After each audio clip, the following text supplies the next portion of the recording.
Oi, oi, gente, tudo bom? Eu sou a Daniele Lima e no nosso bate-papo de hoje vocês vão conhecer um pouco da história da Amanda Cavalieri, pessoa maravilhosa, cientista de dados sênior, e o super legal dessa história é que vocês vão conhecer um dos maravilhosos casos de pessoas que migraram para a área de tech. Então, vamos conhecer a história da Amandinha. Amanda, muito obrigada por aceitar o convite. Seja super bem-vinda, tá, ao nosso Obrigada. projeto.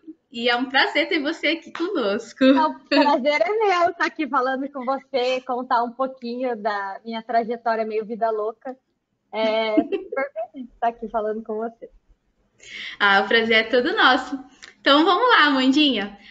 Fica à vontade para falar aí um pouquinho pra gente da tua vida, de onde é que você é, né, das suas formações, das suas experiências. Tenho certeza que muita gente quer saber também um pouquinho sobre você. Ah, legal. Eu sou de Curitiba. Eu morei a vida inteira aqui. E quando eu era jovenzinha, assim, eu sempre gostei muito de bicho, né? E aí eu decidi que eu queria ser bióloga, queria viver a vida no mato, assim. E aí eu decidi fazer biologia. Acho que eu queria salvar o mundo, essas coisas. E aí fiz a graduação em biologia e tudo mais. Eu gostava muito da parte de ecologia e evolução. E no final da graduação, assim, acho que no fim do terceiro ano, eu fiz um curso com uma galera do Butantan e me apaixonei por serpentes, assim, achava elas muito massa, adorava, ficava muito louca tentando descobrir que cobra que era e tudo mais. E um dos professores lá é especialista em répteis, ele é um que a gente chama de herpetólogo. E aí ele foi meu orientador da graduação e eu lembro que eu estudava a relação evolutiva de um grupo de serpentes, e aí tinha que medir cobra, contar escama, essas coisas que eu estudava a parte do corpo, assim, do estilo do corpo, e a relação delas com o que elas comiam, onde elas viviam na árvore, embaixo da terra, andando por aí. E aí foi a primeira vez que eu tive contato, eu mesma, assim, com a estatística. A biologia tem bioestatística, a gente Uhum. tem, acho que todos os cursos de biologia têm pelo menos uma disciplina de bioestatística. E aí eu achava legal, mas eu só comecei a curtir mesmo no TCC. E aí eu tinha que pensar, como é que eu tiro o ruído do tamanho do corpo quando eu estou calculando o tamanho da cauda? Como é que eu faço essa relação evolutiva sem considerar que os grupos são irmãos? Então tinha várias coisas assim. E aí eu curtia muito ficar fuçando nessa parte, assim, mas eu não a gente usava software que é tipo clica, né? E aí sai a análise lá. E aí depois eu queria muito continuar nessa área e eu fui fazer um mestrado.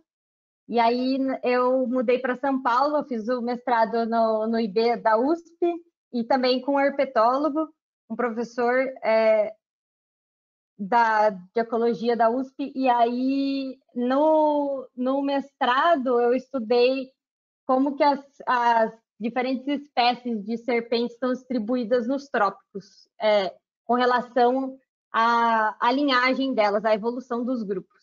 E aí foi legal que logo no primeiro ano, assim, eu percebi que eu ia ter que fazer análises mais complexas, né? Que era um pouco diferente do meu TCC.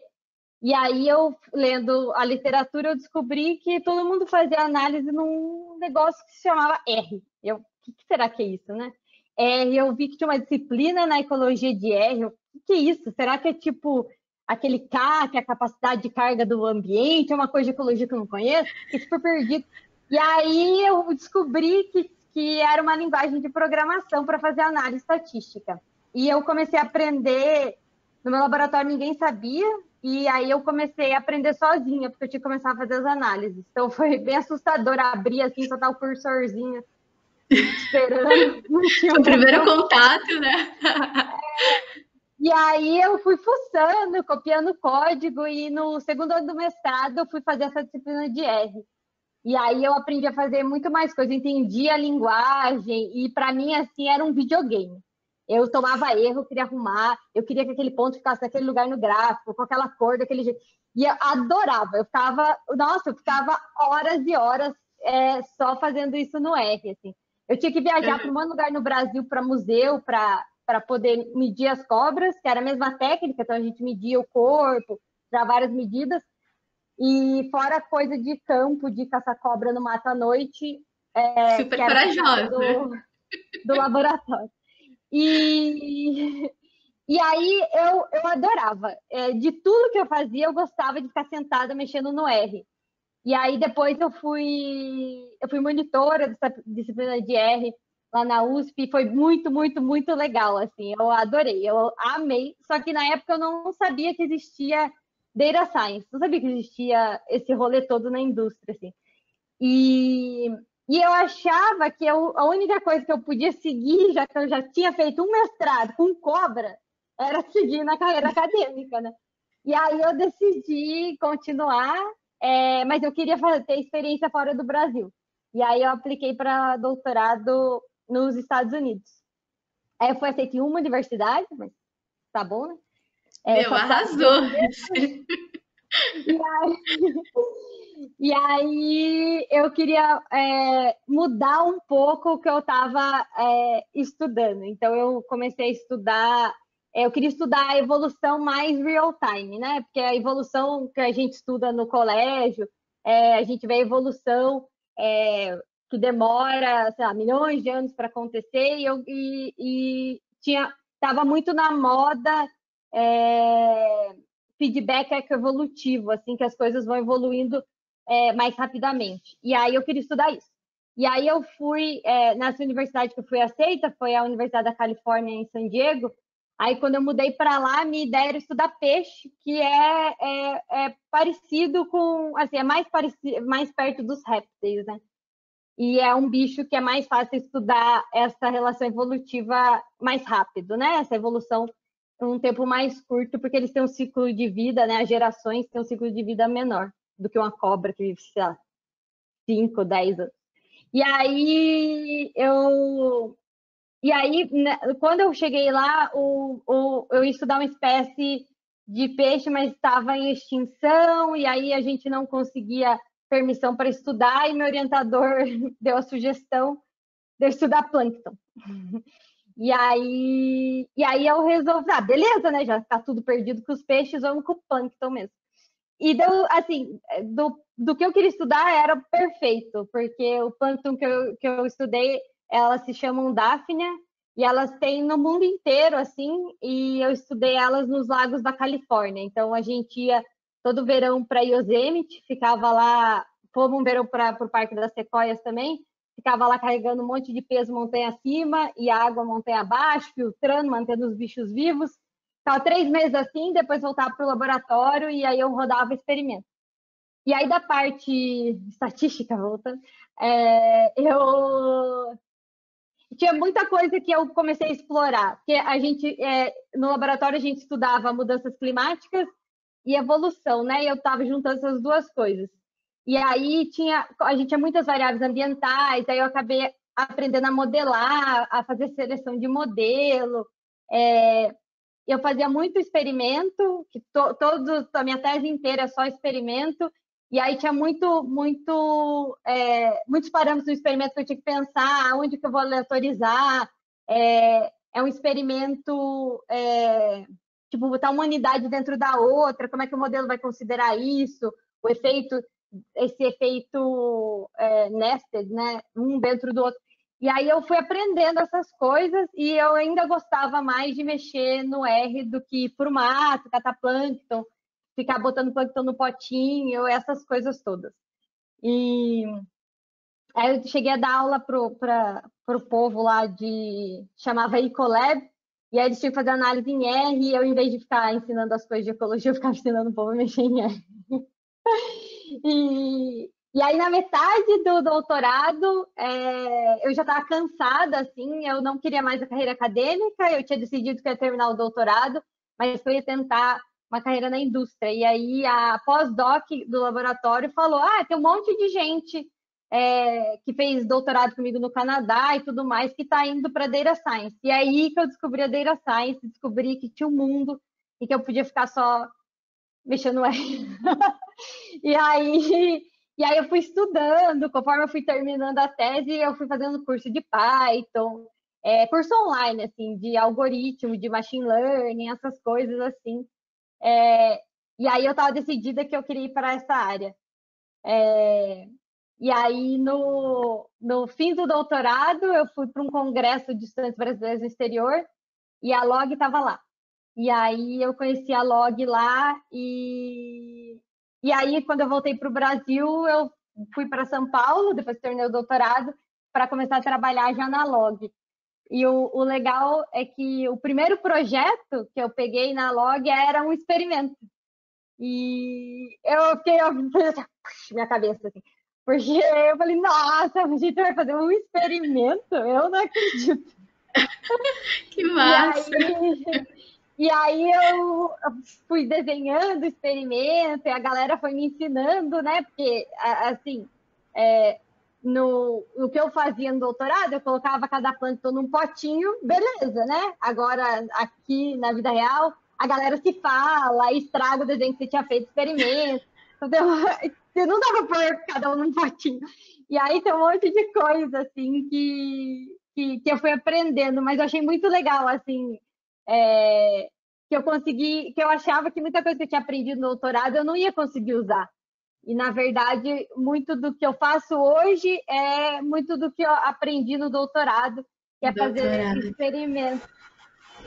E o mais legal disso tudo, gente, só interrompendo rapidinho a Amanda, é que a Amandinha, ela é uma das analistas de dados, sabe? Cientistas de dados mais incríveis que eu conheço. Ela manja e manja muito. Sim, ela é maravilhosa no que faz.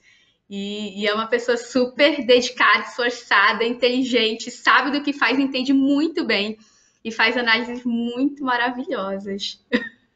A Dani é muito gentil. Estou falando a verdade. É... acho que a minha trajetória é mais ou menos isso, assim, que eu fui aprendendo nesses últimos experimentos, assim, a gente pode incluir várias coisas diferentes para estudar. Agora a gente está começando a incluir a parte de interface, aí fazer teste, pensar todo no processo já com a jornada do usuário inclusa. Como é que a gente vai fazer esse experimento correr mais rápido. Então, tem várias coisas assim que dá para ir assim, evoluindo, que é super legal, não é só tipo, desenho, experimenta aí e acabou, Sim, né? Tem um sim. monte de coisa para aprender que eu acho super legal, assim, é a parte de longe que eu mais curto fazer. Ai, que massa, Mandinha. Nossa, adorei. Maravilhosa, maravilhosa. A gente também teve aqui uma aula de biologia maravilhosa também. Adorei, adorei. E muito, muito obrigada por compartilhar a tua história. Eu tenho certeza que ela vai também conseguir alcançar e incentivar várias mulheres e principalmente as que também pretendem migrar para a área e não sabem que isso é possível. E você é a prova disso, de que é possível e você está crescendo, está ganhando o mundo. E assim, eu tenho muito orgulho e admiração por você, porque a gente vê, assim, sabe, teu amor, o brilho nos olhos quando você faz as análises e você faz tudo tão maravilhosamente bem. É um exemplo muito, muito, muito ótimo de que é possível a gente migrar de área e continuar fazendo o que ama, né? E fazer isso aplicando dentro de tech, né? Dentro, seja qual for a área de tech, no teu caso, dentro de análise de dados, né? Ciência de dados. E isso que é o incrível, sabe? Eu acho muito maravilhoso e muito obrigada, assim, tô super feliz de compartilhar a tua história com o pessoal. E eu queria, assim, só que você também, se pudesse, assim, deixar uma frase, alguma coisa para as meninas, né, para as mulheres que querem migrar, assim, qual a tua dica ou conselho, frase que você deixaria também para elas? Eu acho que assim, eu sempre achei que eu era ruim em matemática. Eu nunca gostei. Era a matéria que eu ia pior, assim, na escola. eu nunca achei que eu ia um dia trabalhar com coisas assim que envolvem matemática. E eu acho que não tem assim, acho que o legal da data science é que não tem formação. Tudo que você já aprendeu, você vai usar, porque o que a gente mais faz é resolver problemas. E todo mundo tem essa experiência na graduação, na pós, todo mundo treina para isso, assim. E eu acho que não tem restrição. Eu acho que as pessoas tem que ter mais, a gente tem que deixar mais visível para as pessoas que é possível entrar para uma área de tech, mesmo você não tendo uma formação nela, assim. E que não precisa ter medo. Eu nunca tive aula de cálculo na vida. Não precisa ter, às vezes eu não entendo umas piadas, mas tudo bem. Não precisa ter medo, assim, vem, vai, se joga. Se você curte, não é impossível aprender, programação não é difícil, é super legal. Todo mundo pode aprender, todo mundo é capaz de aprender isso, e todo mundo é capaz de aprender como que faz uma análise, como que mexe no algoritmo de inteligência artificial. Eu acho que a gente tem que quebrar essa barreira, que tem que ser aquela pessoa formada em engenharia, que mexeu muito com matemática. Não precisa, assim. O legal da Data Science é que ela consegue abraçar uma diversidade de formação. E acho que a gente tem que manter isso, porque é isso que é legal. As pessoas têm pensamentos diferentes, elas trazem insights diferentes. Se a gente começar a botar tudo dentro de uma caixinha, aí a Data Science vai perder esse brilho, né? E essa inovação que traz para as empresas. Então, assim, para quem curte, meu, se joga que todo mundo é super total capaz de aprender e se dá super bem nesse campo. Ai, arrasou. Muito obrigada, Amanda. Muito, muito, muito obrigada mesmo. Obrigada a você.